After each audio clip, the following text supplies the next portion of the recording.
Welcome back to my channel. My name is Jocelyn, and for today's topic, I'm going to bring you some great news for all foreign travelers going to the US.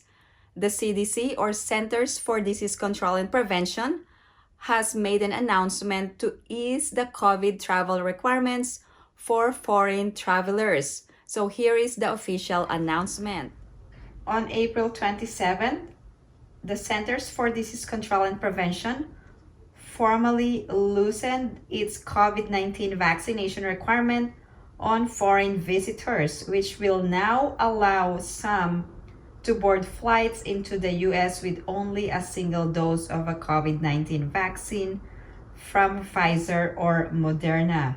Please take note of the cutoff date for this new requirement or easier travel rules. The new rules are applicable for all non-US citizens who are not immigrants. So meaning to say, if you are a US citizen or a permanent resident, the vaccine requirement is not applicable to you. The CDC has classified a vaccine as a bivalent vaccine. So what is this bivalent vaccine? Bivalent vaccines are vaccines that were designed to protect against both the original virus that causes COVID-19 and Omicron variants. Monovalent vaccines were designed to protect against the original SARS-CoV-2 virus. Now, how do I know if I received a bivalent vaccine? Or if you received a single dose of a Pfizer or Moderna? Because some traveler vaccine records might not specify whether recent Moderna or Pfizer doses received bivalent, CDC will consider anybody with record of a single dose of Moderna or Pfizer vaccine issued on or after August 16, 2022 to meet the requirements of the amended order to board a plane to the US. This date was chosen because it represents the earliest that travelers could have received a bivalent vaccine. Here is a great question. For example, you received one dose of Pfizer or Moderna vaccine before August 16, 2022. Is my Pfizer or Moderna vaccine accepted? The answer is no. You would not be considered fully vaccinated. You would need to get an additional Pfizer or Moderna dose after August 16, 2022, or an additional dose of another accepted monovalent or bivalent vaccine in order to be considered fully vaccinated and be able to board the plane. There is also a separate TSA policy that is set to expire on May 11 of 2023. So I'm going to provide the complete details in this video. Here's the security directive from the TSA, or Transportation Security Administration, which requires proof of being fully vaccinated against COVID-19 for foreign travelers, and this is set to expire on May 11 of 2023. Essentially, this directive is requiring aircraft operators to require a covered individual prior to boarding a flight to present a paper or digital documentation of proof of being fully vaccinated, and also present documentation proving if they are an accepted individual under the proclamation or under the CDC technical instructions. Here is an important question. If you are a non-citizen, non-immigrant who has a connecting flight through the US to another country, do you still have to show proof of being fully vaccinated? The answer is yes, regardless of whether the US is your final destination.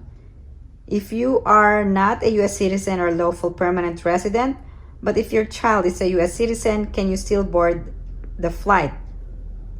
No, if you are not a US citizen and are not an immigrant, you are required to show proof of being fully vaccinated. What if you tested positive for COVID-19 antibodies or have recently recovered? Proof of vaccination will still be required regardless of antibody status. Another important question. If you are a non-citizen and immigrant, do you need a booster dose to board a flight to the US? The answer is no. A booster dose is not needed as long as you are fully vaccinated. Here are the requirements for all non-US citizens who are not immigrants. First, you must have a foreign passport that is valid for 6 months. Second, a valid visa, even for transit passengers. Also, proof of vaccination, 2 doses of Pfizer or Moderna if vaccinated before August 16 of 2022, or single-dose vaccine of Pfizer or Moderna after August 16, 2022. If unvaccinated, must be covered by exemption. You must also have CDC attestation form, customs declaration form, and arrival card. There are exempt passengers, and these are U.S. citizens and permanent residents. They are exempt from COVID-19 vaccine requirement. Also, if you are traveling to the United States on an immigrant visa. Now, who needs to be fully vaccinated to travel in the U.S.? Required for non-U.S. citizen, non-immigrant passengers arriving from a foreign country to the United States by air. Also, K-1 visa holders are considered as covered individuals. If you are not fully vaccinated against COVID-19, you will not be allowed to board a flight to the U.S. unless you meet the criteria for an exception under the proclamation and the CDC's amended order. Also, a booster shot is not needed to meet this requirement. You are considered fully vaccinated to travel to the U.S. if you are fully vaccinated 2 weeks after your dose of an accepted single-dose vaccine, or 2 weeks after your second dose of an accepted 2-dose series, or 2 weeks after you received the full series of an accepted COVID vaccine in a clinical trial, or 2 weeks after you received 2 doses of any mix and match combination of accepted vaccines administered at least 7 days apart. Now, what are the acceptable vaccines in the USA for travel? For single dose, there are vaccines approved or authorized by the U.S. Food and Drug Administration, or vaccines listed for emergency use or certain clinical trial. For example, Janssen and Convidecia. For 2-dose series, there are vaccines approved or authorized by the U.S. FDA, Pfizer, Moderna, Novavax, or vaccines for emergency use, Pfizer, Moderna, AstraZeneca, Covaxin, Covishield, Sinopharm, Coronavac, Novavax, and Covovax, and there's a certain clinical trial vaccine which is Medicago. Non-immigrants and seeking to enter the U.S. are required to show proof of being fully vaccinated before flight to the U.S. Otherwise, you will be denied entry or denied boarding. All foreign travelers must provide official vaccination documentation, and airlines will confirm that the last dose was at least 2 weeks prior to the travel date. There are also specific information regarding official documentation. First, the personal identifiers, such as your name or date of birth, must match the personal identifiers on the travel documents. You must also name the official source and the vaccine manufacturer and the date of vaccination. Now, how the 14 days are calculated. Your last dose must have been given a full 14 days before the day you board your flight to the U.S. Let's talk about the proof of vaccination that you can present when traveling to the U.S. There are several options or acceptable documents that you can present when boarding. Now, here are the list of acceptable proof of vaccination. You can present a verifiable record, such as a digital or paper.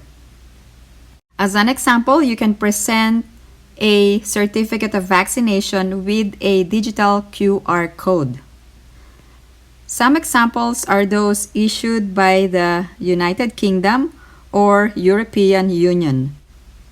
You can also present non-verifiable paper records, such as a printout of COVID-19 vaccination record.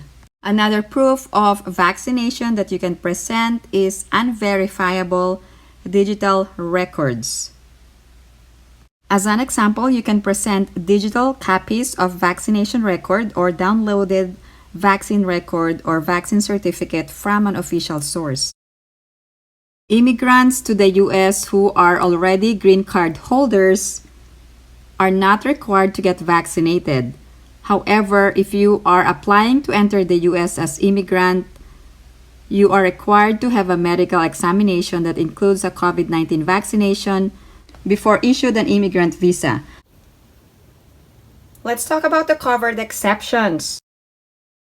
Now, here are the exceptions for COVID vaccines for all non-citizens or non-immigrants. Individuals are persons on diplomatic or official foreign government travel. Also, children under 18 years of age. Also, persons with medical contraindications to COVID-19 vaccine. In addition, participants in certain COVID-19 vaccine trials, persons issued a humanitarian or emergency exception, also persons with valid visas except B1, B2 who are citizens of foreign country with limited COVID-19 vaccination. Also members of the U.S. Armed Forces or their spouse or children under 18 years of age. In addition, sea crew members traveling with a C1 and D non-immigrant visa, and persons whose entry would be in the national interest as determined by the Secretary of State or Secretary of Transportation.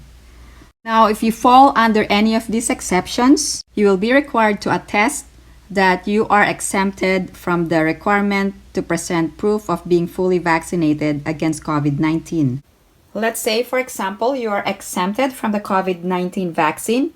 However, if you intend to stay in the U.S. for longer than 60 days, you may additionally be required to attest that you agreed to be vaccinated against COVID-19 and you have arranged to become fully vaccinated within 60 days of arriving or as soon thereafter as is medically appropriate, unless you are too young to be vaccinated. Again, you are still required to get vaccinated within 60 days of arrival. Here's a copy of the latest CDC attestation form, which must be filled out by non-US citizens who are not immigrants. There are actually 5 pages in this form.